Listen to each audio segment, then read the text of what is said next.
En ce jour, nous recevons une parole qui nous interpelle profondément. Jésus ne se contente pas de rappeler la loi ancienne, il en dévoile la racine et l'esprit. Il nous invite à dépasser une justice extérieure pour entrer dans une justice intérieure.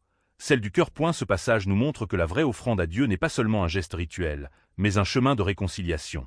Avant de déposer notre offrande à l'autel, il nous faut déposer nos rancunes, nos colères, nos blessures, et chercher la paix avec nos frères. Ainsi, l'Évangile nous appelle à purifier nos intentions, à choisir la douceur plutôt que la colère, la miséricorde plutôt que le jugement. C'est dans ce cœur réconcilié que le royaume des cieux s'ouvre et que la lumière de Dieu se révèle. Évangile de Jésus-Christ selon saint Matthieu.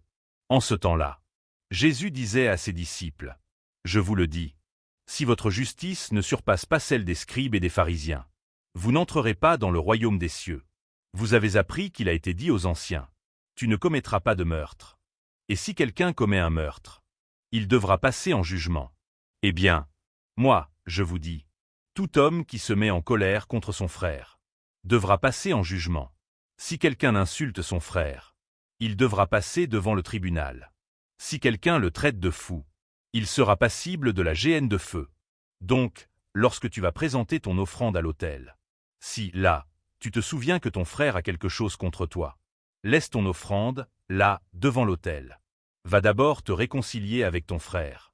Et ensuite, viens présenter ton offrande. Mets-toi vite d'accord avec ton adversaire, pendant que tu es en chemin avec lui, pour éviter que ton adversaire ne te livre au juge, le juge aux gardes, et qu'on ne te jette en prison. Amen, je te le dis, tu n'en sortiras pas, avant d'avoir payé jusqu'au dernier sou. Acclamons la parole de Dieu. Méditation sur l'évangile du jour. Dans ce passage, Jésus nous invite à dépasser une justice extérieure, celle des scribes et des pharisiens, pour entrer dans une justice intérieure, celle du cœur. La loi disait, « Tu ne commettras pas de meurtre », mais le Christ va plus loin. Il révèle que la racine du meurtre est déjà dans la colère, dans l'insulte, dans le mépris. Ainsi, il ne s'agit pas seulement d'éviter les gestes violents, mais de purifier nos intentions, nos paroles, nos pensées. La vraie justice n'est pas une façade religieuse, mais une transformation intérieure. Jésus nous montre que l'offrande à Dieu n'a de valeur que si elle est accompagnée de la réconciliation avec nos frères. La relation à Dieu et la relation aux autres sont inséparables. On ne peut pas aimer Dieu sans chercher la paix avec ceux qui nous entourent.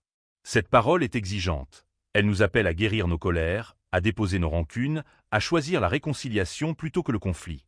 Elle nous rappelle que le royaume des cieux s'ouvre à ceux qui cultivent un cœur pacifié, humble et miséricordieux. Conclusion. L'évangile d'aujourd'hui nous invite à faire de la justice une réalité vivante dans nos vies, non pas une règle extérieure, mais une lumière intérieure. La vraie offrande à Dieu, c'est un cœur réconcilié, un esprit apaisé, une vie qui cherche la paix.